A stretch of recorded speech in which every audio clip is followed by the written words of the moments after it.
তো এর আগে আমরা টাইপস অফ মেশিন লার্নিং দেখছিলাম, যেখানে আমাদের সুপারভাইজড মেশিন লার্নিং ছিল। সো এখন আমরা দেখব সুপারভাইজড মেশিন লার্নিং কি এবং এর অ্যালগরিদমগুলো কি কি এবং এর ক্লাসিফিকেশনগুলো কি কি। সো সুপারভাইজ মেশিন লার্নিং হচ্ছে যে আমাদের মেশিন লার্নিং আমাদের লেভেল ডেটা থেকে শিখবে। সো আমাদের লেভেল ডেটা বলতে এখানে কি বোঝানো হয়েছে, যেখানে একটা আমরা ডেটা সেট দেখতে পাচ্ছি, যেখানে আমাদের নেম, লোন অ্যামাউন্ট এবং লোন রিপিট, মানে এই তিনটা কলামের উপর বেসিস করে আমাদের এই রেজাল্টটা দিয়েছে, মানে ফ্রড এই কলামের উপর। সো এখানে কলামগুলোকে বলা হয় আমাদের ফিচার, যে name, loan amount, loan repeat, এগুলোকে বলা হয় ফিচার। আর এটাকে বলা হয় লেভেল, মানে তিনটা ফিচার দেওয়া আছে, তিনটার ফিচার উপর এখানে একটা লেভেল দেওয়া আছে, তারপর যেটার উপর আমরা ডিসিশন নিচ্ছি আর কি। তো আমরা সুপারভাইজড মেশিন লার্নিং অ্যালগরিদমগুলোর মধ্যে আমরা আমাদের মডেলকে এরকম একটা ডেটা সেটে দিয়ে দেবো, যেখানে আমাদের লেভেল থাকবে, তারপর মেশিন ওই লেভেল থেকে দেখে শিখবে, তারপর পরবর্তীতে আমরা ওটাকে টেস্ট করবো আর কি। তো সুপারভাইজড মেশিন লার্নিং আবার দুই ধরনের, একটা হচ্ছে ক্লাসিফিকেশন আর একটা হচ্ছে রিগ্রেশন।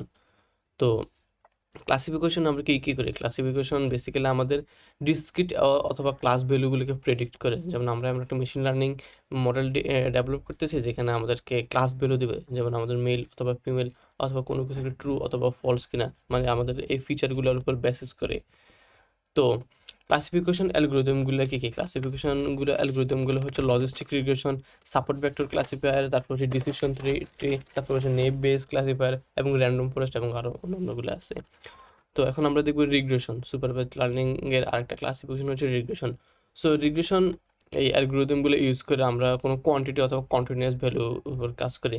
যেমন আমরা কোনো একটা ডেটা সেটের উপর বেসিস করে আমরা কোনো একটা মানুষের স্যালারি, প্রাইস, এজ এগুলা দেখতে চাচ্ছি। তো এই ধরনের এই ধরনের কোয়ান্টিটি এবং এই ধরনের কন্টিনিউয়াস এবং কোয়ান্টিটি ভ্যালুর উপর কাজ করার জন্য আমরা রিগ্রেশন এই অ্যালগরিদমগুলো ইউজ করব। তো আমাদের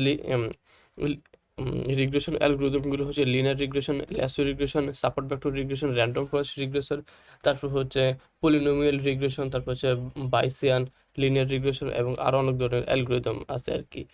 তো বেসিক্যালি টু সাম আপ, আমাদের সুপারভাইজড লার্নিং কি, সুপারভাইজড লার্নিং হচ্ছে যে আমাদের মেশিনকে আমরা লেভেল ডেটা মানে লেভেল ডেটা দিয়ে দেবো, তারপর মেশিন আমাদের লেভেল ডেটা থেকে শিখবে, তারপর আমরা পরবর্তীতে এটাকে টেস্ট করব।